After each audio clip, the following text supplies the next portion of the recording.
तर hi hello नमस्कार. थंडी जायच्या अगोदर तुम्हाला पण अशी या पद्धतीने गाजराचा हलवा एकदा नक्कीच ट्राय केला पाहिजे. तर त्यासाठी मी 1 किलो गाजर आणि 2 बीटरूट घेतलेले आहेत.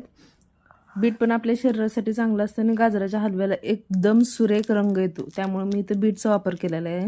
तुम्ही पण एक वेळेस नक्की ट्राय करा, खूप सुंदर होतो हा हलवा.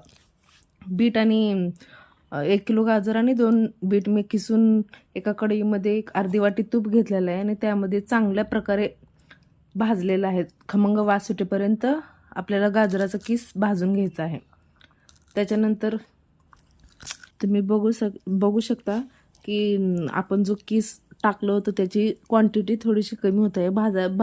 जसं जसं आपण भाजत जातो तसं तसं थोडंसं हे कमी होत जातं.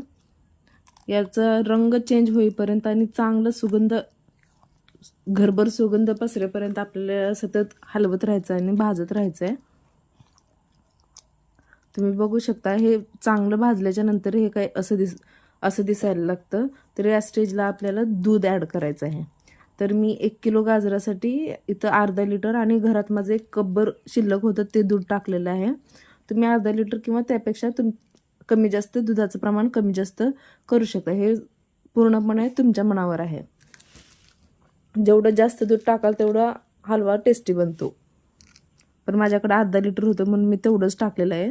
आणि दूध घट्ट झाल्याच्या नंतर त्यामध्ये आपल्याला चवीप्रमाणे साखर टाकलेली आहे. मी तर कमीत कमी 1/2 किलो तरी साखर टाकलेली आहे 1 किलो गाजर आणि 2 बीटरूटसाठी.